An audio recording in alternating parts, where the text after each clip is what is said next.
The film opens up August 20th in L.A. and New York, and then in other select locations September 3rd, then nationwide September 10th.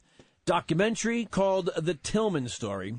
And joining us right now to talk about it, what he knows, what the experience was like, the research, etc., is the director, Amir Bar Lev, with us here on Fox Sports Radio, Dan Moriarty and Derek Deese. Amir, good Sunday to you. How are you, sir? I'm doing well. Thanks so much for having me. Believe me, it's our pleasure. Being a sports radio show, and this being August, we think of the NFL.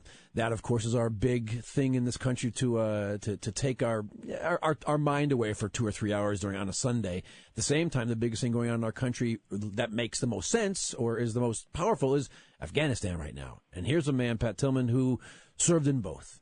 This story coming out, Amir, please begin with the gestation of it.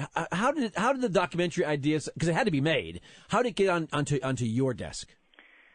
Well, I have to say, quite frankly, we basically stalked the Tillman family. They were not out looking for a film to be made, and as you said, there were a lot of people trying to get their attention.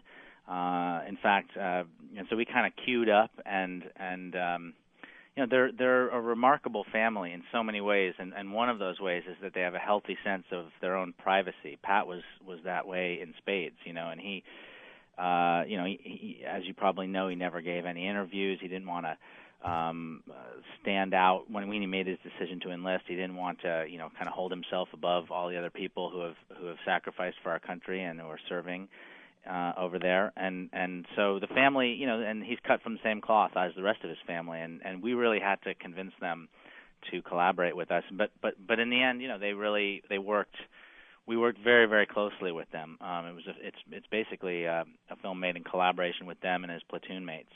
Amir, how did it get the R rating though? I mean, you would assume this would be a movie that you would want definitely the kids to see. I thank you for asking. I mean, we're very disappointed in that. It's a film. I think personally that Pat Tillman's a guy who's going to be taught in high schools 100 years from now, and the fact that our movie can't be shown in high schools is a whitewash, and it's basically what we've been doing to Pat since the moment he enlisted is turning away from certain parts of his personality that didn't fit into the sort of cartoon hero that we needed him to be. Amir Bar Lev joining us right now. He's the director of the upcoming August 20th, by the way, documentary called The Tillman Story. Josh Brolin, who's involved in the project, I was reading this past week about what he said when the MPAA gave their ruling on the film. They wouldn't give you a PG-13, which everyone feels in this conversation feels it should have had, as opposed to the R. He's like, and he's right on. He's like, look kids go out and see these movies right now that when heads and guts and things are exploding, and they can watch that, but they can't hear somebody swear. Excuse me? Somebody said it should be rated R. You know how they have the little label at the bottom of the poster? Somebody suggested it should be rated R for brief profanity uttered during grieving and while being shot at. Well, thank you. Is there because really what we have is a couple F-bombs. I won't say, obviously I know we're on the radio, right. But that's it. And there's no, we didn't, obviously it's a documentary. We didn't sit there and script this because we wanted to be titillating, or we wanted to be gratuitous.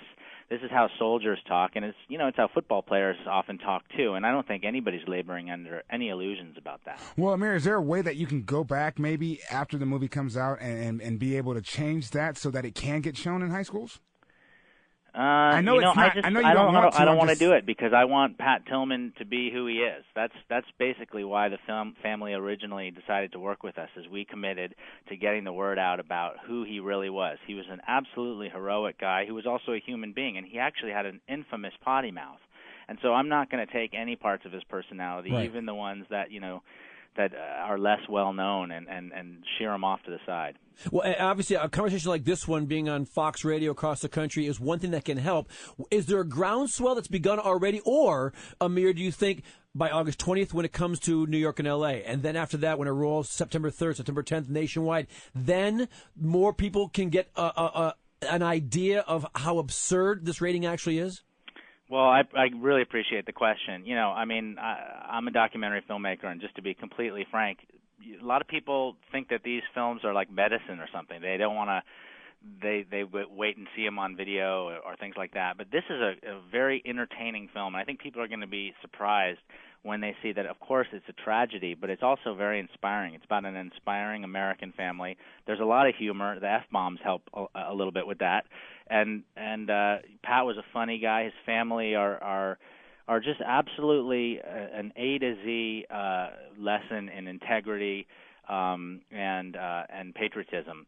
And so we're hoping that people get out there and see it in the theater, and that they get out there opening weekend and support this family and support Pat. Support the truth coming out about who he was and how he died. Well, Amir, speaking of the truth, I mean, obviously, from what we know as spectators and being able to follow the story, especially being a former NFL player, I think, as far as I know, it was friendly fire that killed him. And do we get that from the documentary, or is there something else that comes in? Well, there's more to the story, and I think people are going to be shocked when they find out some things that are in this film. And the government has been very, very successful at getting a message across, a spin across, that characterizes Pat's death as a kind of a forgivable accident. It certainly was accidental, right. But the accident, when you find out the facts, you're going to see that this sort of idea that it was a fog of war. I know when I started on this film and I thought and I heard about the friendly fire incident, right. I kind of had in my mind a sort of a born on the 4th of July confusion. Right. As it turns out, that is a carefully constructed lie. And what really happened is far more shocking. Wow. And even more shocking than that is the cover-up, because the lies that have been successful out there from the politicians, it really says so much about us as a culture. About the way the press works, about the way politics works. That in some ways it's not about Pat. It's really not about Pat Tillman. And this isn't a film that looks backward, at the Bush administration or something like that. It's a film that kind of asks the question, do the men and women who serve our country and their families deserve to be told the truth? And for me, that's a timeless issue. It didn't end, when the last administration went out. Amir, then one more thing I've got to ask you is I can hear your voice as a documentary filmmaker. If you could, in a couple of sentences or a few, tell me how this one, because it seems like it has changed you. Oh gosh, I mean, I started this film about 3 years ago, and getting to know the Tillman family and spending time inside this story has just absolutely changed me. I think Pat's a real hero in almost every way except the ways they said he was.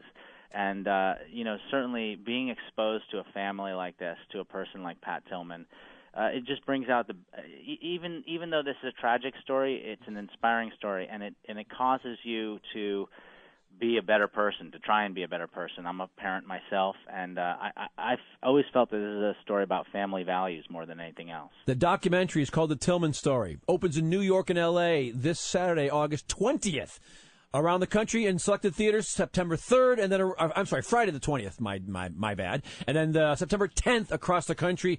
He is Amir Bar Lev, the director. Amir, I can't thank you enough. That was fantastic, and best of luck with everything, and we're going to push it here for you, man. I appreciate that. You got it.